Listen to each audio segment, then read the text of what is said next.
In just a few moments. I'm delighted to say, though, I'm joined live by Ben Wallace, the Defence Secretary, Conservative MP for Weir and Preston North, joining us from the NATO headquarters in Brussels. Thank you for being there for us, Secretary of State.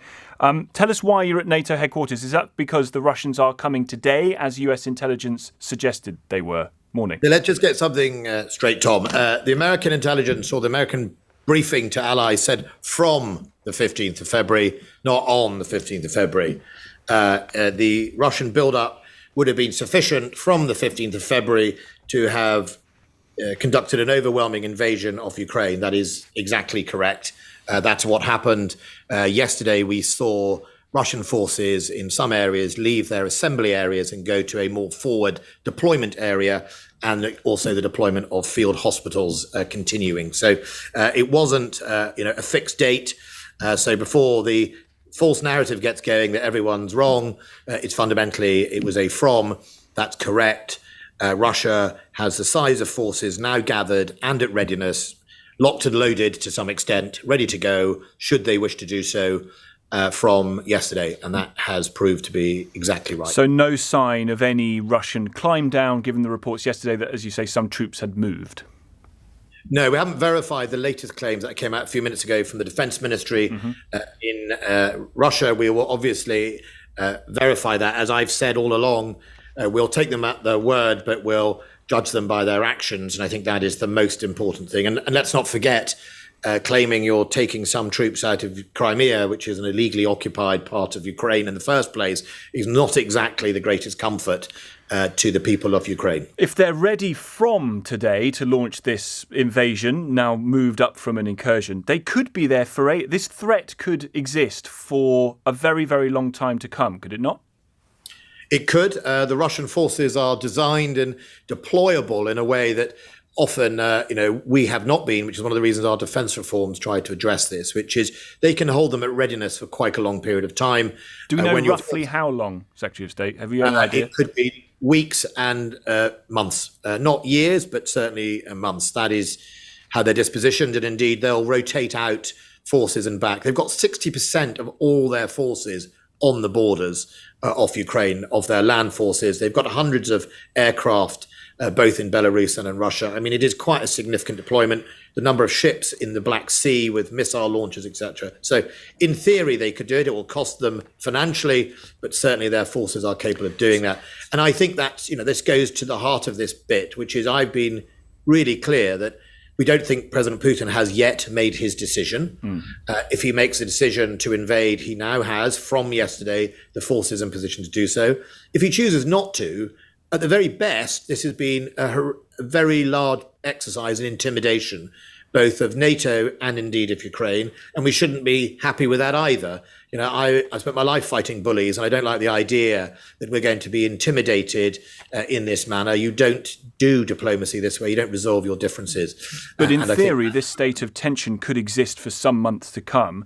How much are you concerned by the suggestion that Russian troops could be in Belarus for as long as they want, given the leadership of that country at the moment? Well, that is the reality of it. And I think what we'll be discussing at NATO today is, this is a new, more assertive, more modernized Russian armed forces and Russian government. And we have to be prepared to meet that challenge, whether that is with more readiness in our own armed forces. And as you've seen, the British have put forward an extra 1,000 troops at readiness. We've joined a whole load of other NATO allies in providing more forces. And that is, perhaps potentially a return to the days I remember when I was serving in northern Germany, that, readiness was poised against us. So we'll have to react to it. But what we shouldn't forget is... So this is back to the future, really, when it comes to Russian aggression and threats. Future to the past, I think. But I think what I would worry about is, if I was President Putin, is his illegal annexation of Crimea in 2014 actually led to the wrong outcomes for him. He saw greater deployment of NATO forces on his borders, not less, because those NATO members were more insecure about their future. And he saw an increase in defence spending in NATO and the West, which is obviously not what you want to see if you're trying to be more strategically dominant. So, I think we have to continue with that reassurance to our allies and that commitment to reach 2% of GDP, which Britain is one of the major leaders in. Okay. You've talked previously about the whiff of Munich. Who's creating the stench? Well, I think what's important is I'd said if President Putin did invade Ukraine, there would have been a whiff of Munich, because in the 1938 Munich conference or pact, there were two parts to it. One was appeasement, but the other part was all along Adolf Hitler had a predetermined plan that he really was going to do more than just a little bit of the Czech Republic border dispute. He was actually so you don't think there is really a whiff of appeasement, or do you? Do you think there's more of the historical parallels with Hitler?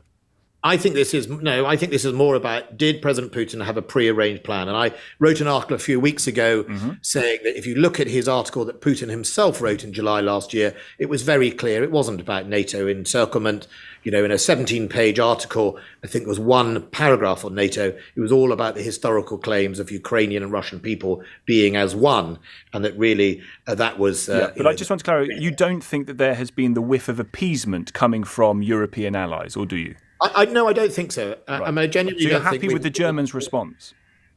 Look, the Germans signed up to NATO's response only a couple of weeks ago to the Russian offer in December. And if you read NATO's response is very clear. We have not in any way buckled on the open door policy that anyone can try and apply to join NATO. We haven't overreached we haven't reached over the heads of smaller NATO members and negotiated their own defense policy over their heads. We have collectively come to a position.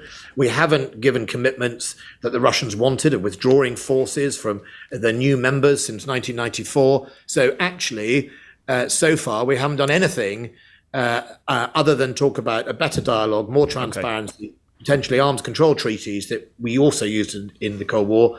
So I don't think there has been appeasement. And in fact, all the nations have come forward with the offer of more forces. The French have as well. Okay, a couple of quick fire ones for you. Probably wrong turn of phrase, but a couple of quick fire ones for you.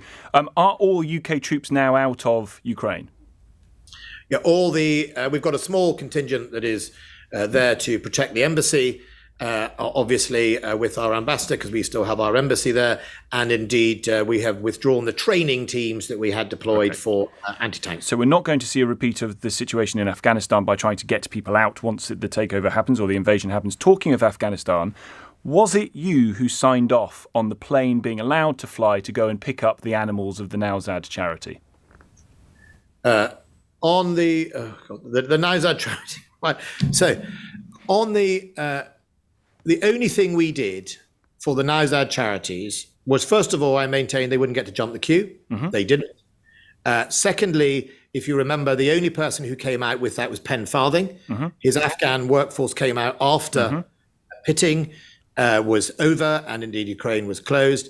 And the only thing that the UK government did was when there was an actual request, as opposed to the fictional request that was being peddled for the week before, the only thing that happened at the very end, when there was a request for flight clearance for their aircraft to land, we gave them that clearance to land. And you gave that clearance because your colleague Liz Truss, the Foreign Secretary, told me yesterday that was your decision, not the decision of Downing Street, which has been confirmed in those leaked emails. No, Downing Street. So this allegation that somehow Downing Street got in touch with me or anything else about the now is utterly false. No one at any stage spoke to me or my senior commanders about understood sending rules, making provision for Nowzad. They were actually the very last plane out of Kabul. I'm really sorry to push once again, Secretary of State. You made that decision to give them that clearance, yes or no? I made the decision, having not allowed them to jump the queue, that at the end they would be allowed, if their plane requested clearance, to be given clearance. It wasn't much of an effort to say, yes, you have clearance to land. Have you kept in touch with the charity? Do you know what happened to the animals once they arrived, or have you left it to them? They landed, they went into quarantine. I don't know the health of the animals. I mean, that would be a matter for the charity.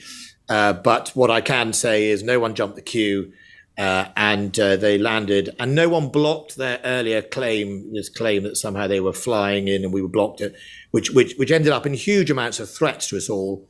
Myself, my advisors, huge amounts of threat out of a totally false narrative that somehow we were blocking things. When the request came in, which was towards the very end, the aircraft was allowed in to land. Penfarthing got on with his cats and dogs and left. No animal charities in Ukraine have been in touch. So I think that, look, we need to make one thing clear. Ukraine is not Afghanistan. If Russia were to invade Ukraine, it would close the airspace, right? No one's flying in a not pitting environment if Ukraine is invaded, which is why I recommend that people stick to the Foreign Office advice as issued and not at the moment travel to Ukraine because this is not an enemy such as the Taliban. This is an adversary such as Russia that uses significant air control. There would be no flying in and out, whether you are an animal charity or an individual. Just finally, you've obviously seen the stories about Prince Andrew. He's a military man. Would those of your former colleagues serving in uniform want to ever be associated with him again? Look, Prince Andrew is a veteran who had a strong record in the Falkland Islands. If you reflect now on what was achieved in the Falklands campaign, it was extraordinary that British forces went thousands of miles. We didn't have the luxury of digital communications and all the equipment we have now and precision, and he contributed to the liberating of those islands.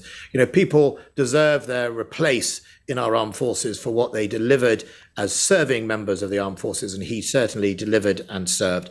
Look, on today's statement, he's made his statement clear. He's made a settlement. I think it is absolutely right that people regret their association with a man such as Epstein, and I also think that there's a settlement that's clearly been made. And I think the statement for itself, Prince Andrew is no longer a colonel of those regiments. He was obviously very keen and fond of those regiments, and that in itself, I think, is part of the state we're in. You would salute him for his previous record in the armed forces.